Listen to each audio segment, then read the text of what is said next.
Kelly calls this Snoozalin Room, a place for breakthroughs. A counselor at the Central Alberta Women's Emergency Shelter, Kelly often brings traumatized children here and then watches as a magical transformation takes place. He's flushed, he's swearing at you, he's angry, he's kicking, he's disengaged, and he's down here. We bring him in the room. There's a sense of calmness that you see within the first 5 minutes.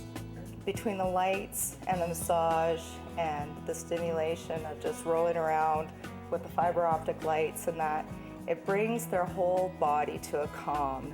That could be the first time in a long time that they've actually felt a sense of calmness. And then another human being telling them it's okay and they are safe at this moment. As a counselor, Kelly has seen Snoozalin work wonders. She's also watched Snoozalin work from the other side. She and her daughter survived years of abuse. She saw her mother strangled. She's seen her mother knocked out. It was crazy for a little child to be exposed to. So yes, she needs therapy. Yes, she needs this room before she goes to therapy. It wasn't working before I had her coming into this room. She's able to actually get her anxiety down, reflect, bring that emotion up, bring that thought up, and deal with it.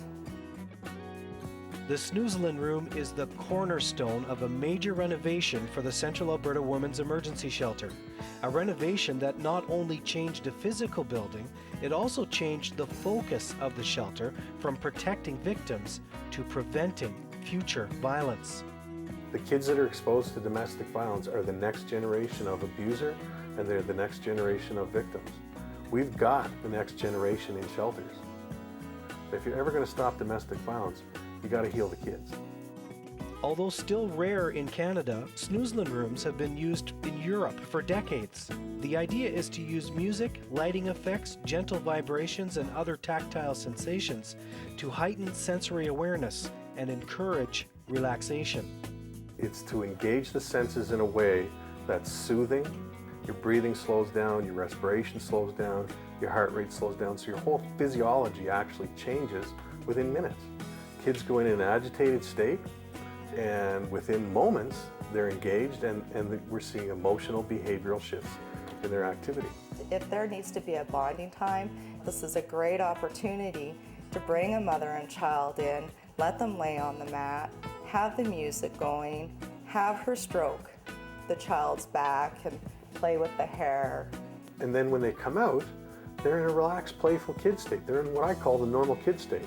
They want to engage with other children. They want to engage with the staff. They're not as withdrawn. The Snoozalin Room has proved an even greater success than planners expected. It's become a refuge for mothers as well as their children. We had a woman who hadn't slept a full night in weeks because of the trauma and the exposure to violence. She was down here for about 45 minutes, an hour, about 9:30 at night. She went up, she went to bed, she slept the whole night. It was the first night, full night's sleep she'd had in weeks. Taken mums in, and after 45 minutes, an hour in the room, they come out, they're not as agitated, they're not as anxious, they're not as stressed. Guess what they are in terms of moms? They're better moms. They're more attentive, they're more patient, they're more nurturing. So the kids are getting the benefit from the moms de-stressing because they're better moms. The Snoozalin Room is one of 3 critical components of Canada's first children's healing centre.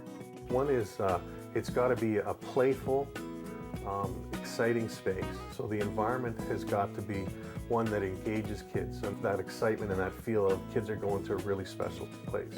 You've got to have a Snoozalin or a relaxation or a de-stressing center, call it whatever you want. We call it our Snoozalin Room. That's the foundational piece or the corner piece to the programming.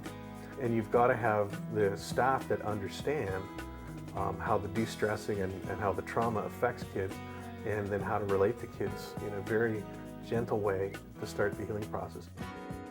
How many kids and moms get to just relax and play, have staff on hand to help start establishing these building stones back in their family?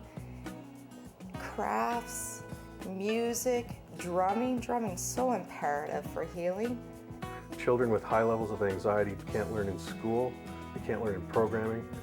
These kids are often diagnosed as attention deficit disorder, learning disabilities, often have personality disorders and depression issues later in life. If we're going to help children, we have to de-stress them. The Children's Healing Center is the beginning piece of their lifelong healing. The Central Alberta Women's Emergency Shelter needed to raise about $400,000 to develop the Children's Healing Center.